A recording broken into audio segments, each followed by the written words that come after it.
Jadi orang di Timur Tengah kalau menyatakan pemain gambus itu cepat bukan dari skill kecepatan tangannya atau apa, gitu. tapi lebih pada Risha tak hello. Ini Risha namanya. Risha. Dulu mereka menggunakan bulu elang. Oh, bisa, jadi bulu elang ditumbuk jadi seperti ini. Oh, itu Risha dari bulu. dari bulu ya. Rish. Jadi jenis pukulan aja. Ini yang pertama.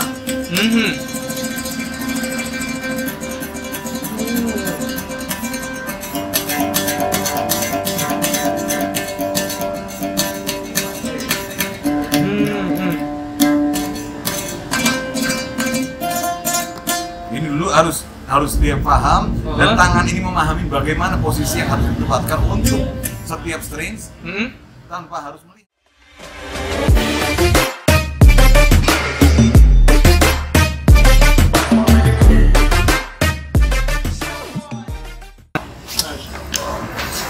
Beb, tentang gambus ini, chemistry-nya gimana, Beb? Gambus, kalau kita bicara soal gambus, pertama kita kembali kepada sejarah peradaban masuknya Islam ke Nusantara. Karena gambus yang di Indonesia, kalau kita ikut dalam konteksnya, totally beda dibanding dengan gambus yang ada di Timur Tengah. Oh, gitu. Karena ada fungsi-fungsi khusus dalam penggunaannya. Artinya bukan sekedar asal kita menyanyikan lagu-lagu cinta. Dulu ajdaduna membawakan instrumen ini di akhir abad 19. Gitu. Itu masuknya gambus itu di akhir abad 19. Itu masuknya Islam jauh sebelumnya. Tapi kan yang masuk itu adalah taronnum, maqamat yang digunakan buat adzan sama buat qiraatul Quran. Nah, saat abad ke-19 masuknya pedagang-pedagang secara masif ke Nusantara, barulah alat-alat ini masuk bersamaan. Oh gitu. Mereka gunakan utamanya adalah untuk syiar. Jadi bagaimana untuk menarik, karena di awal itu memang aktivitas yang dilakukan oleh para wali songo dan lain-lain sudah masif, tapi masih menggunakan adat lokal. Oh, gitu. Dan bagaimana itu bisa dikembangkan lagi supaya makhraj itu tidak jauh. Jadi kalau sekarang mau sholawat, seumpama dipaksakan dengan nagomat Jawa, itu banyak makhraj yang terputus. Panjang pendeknya jadi putus. Jadi gimana untuk mengembalikan itu? Ya digunakan makomat yang asli supaya makhraj itu tidak dalam pembacaannya tidak ada masalah dalam setiap dalam penyampaian pembacaan dari mulai Al-Quran, dari mulai adzan juga dipastikan makomatnya baik, dan bahkan dikembangkan juga untuk kesenian yang bersifat hiburan. Hiburan itu lebih pada festive size. Festive size ini maksudnya dalam kegiatan satu perkawinan, satu untuk ada perayaan-perayaan sholawat ataupun apa. Nah, di situ mulai berkembangnya di situ. Beb, awal mula turunnya gambus di mana, Beb? Kalau gambus itu awal mula nih ada kalau kita mengikut dalam urutannya, sebetulnya yang menuliskan itu malah ada di Bible. Bahwa cucu ke-8 dari Nabiullah Adam alaihissalam itu adalah penemu instrumen yang disebut oud. Oh, gitu, Beb. Jadi saat mendengarkan satu pohon yang ada lubang dan di situ ada dawai di depannya, terdengar suara dentuman, dan disitulah mulai dirasakan ini ada satu nada khusus yang mungkin bisa tapi mungkin saat itu tidak dengan bentuk yang seperti ini. Iya, Beb. Mungkin dengan satu bongkar kayu ini kan udah berapa jenis kayu di sini. Iya, Beb.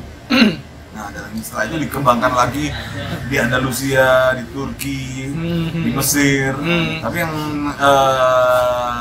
perkembangan utamanya dulu sebelumnya adalah di Hijaz memiliki sendiri, jadi Saud, Yaman memiliki sendiri yang dengan sebutan kombus. Dan untuk Mesir menggunakan oud juga. Nah, dia masuk ke dalam Asia Tenggara, mereka kembangkan oud ini bukan oud, gambus. Jadi ada beberapa instrumen gambus lokal. Oh, ada gitu. Gambus selodang. Oh, iya betul.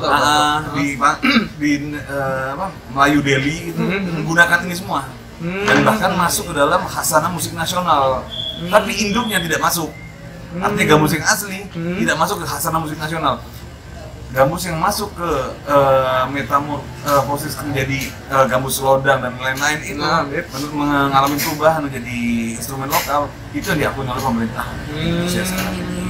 Kalau di Malaysia yang asli pun diakuin. Indonesia diakuin, Di Malaysia diakuin karena itu rootnya ataupun garisnya jelas. Gambus Melayu itu tidak akan ada kalau tidak ada gambus dari Timur Tengah. Beb, arti dari gambus, Beb. Kalau yang anda pegang ini oud dengan artian simpel, kayu, hanya sebuah kayu, hanya sebongkah kayu.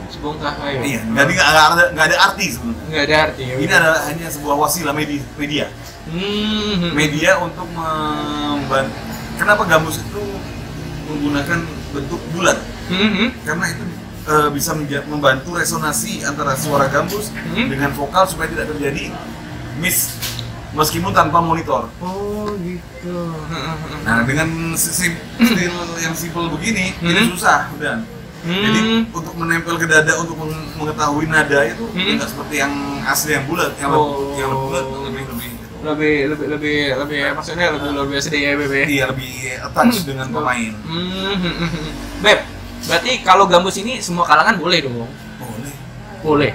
Nah, kalau kita mau ngomong kalangan hanya di Indonesia dan Saudi, Yaman yang menggunakan gambus ini dengan konteks Arab dan dengan image Islam. Iya, Beb. Iya. Kalau kita masuk Lebanon, Syria dan lain-lain, di gereja pun main gambus. Oh gitu, Beb. Kok bisa gitu, Beb? Karena itu adat mereka. Oh.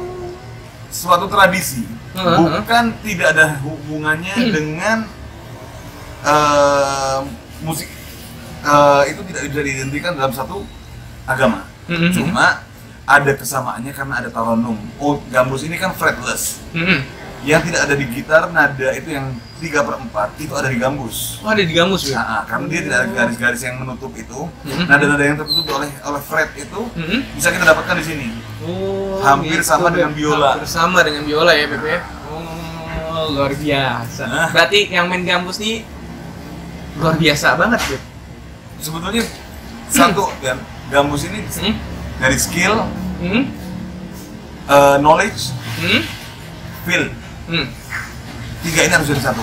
Knowledge, gitu. skill, feel. Nah, knowledge itu dari pemahaman mengenai maqamat dan lain-lain.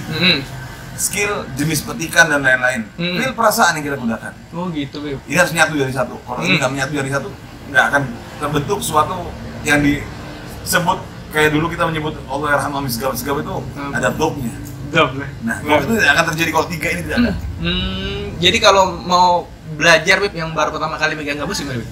Kalau yang pertama ingin mempelajari tentang gambus itu jauh lebih penting menurut Ana dalam metode yang Ana ajarkan kepada teman-teman, sebetulnya bukan mengajari, Ana lebih suka disebut sharing session. Sharing session, Beb. Nah, Ana akan menyatakan kalau nggak bisa menahan tangan kirinya, lebih baik diikat dulu tangan kiri. Diikat dulu, tahan. Jadi orang di Timur Tengah kalau menyatakan pemain gambus itu cepat bukan dari skill kecepatan tangannya atau apa, gitu. Tapi lebih pada Risha tak hello. Ini Risha namanya. Risha. Dulu mereka menggunakan bulu elang.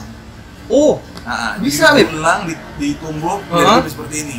Oh, itu Risha dari bulu. Dari bulu ya. Rish. Nah, jadi jenis pukulan aja. Ini yang pertama.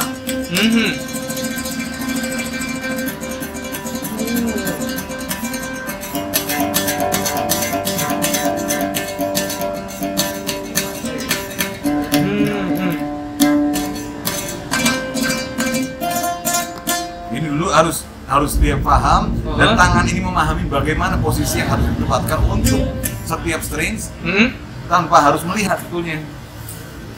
Gitu. Jadi dia saat tangan ini sudah paham bagaimana di mana letaknya, baru kita menjodohkan dengan tangan kiri. Tangan kiri adalah pemanis. Oh iya. Nah, dalam satu jenis permainan seperti ini,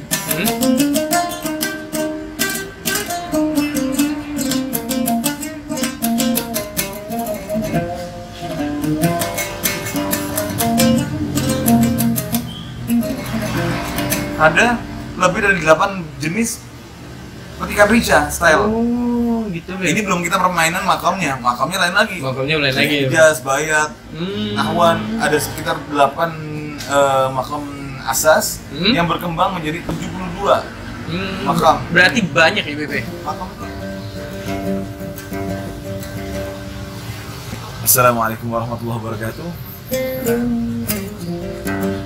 Sebelumnya saya ingin mengucapkan mabruk, alf mabruk untuk Jamal TV channel atas sumbangsihnya untuk edukasi dan juga sekali dalam syiar agama khusus untuk kalangan muda yang memang diperlukan saat ini adalah dari aktivitas seperti ini. Semoga Jamalul TV channel bisa lebih berkembang ke depannya dan bisa memberikan motivasi yang mengarahkan terutama bagi kaum muda untuk berinovasi dan mengatur cara pola pikir dalam kehidupan keseharian dan juga untuk pengaturan masa depan yang lebih cerah. Syukuran Ya Assalamualaikum warahmatullahi wabarakatuh.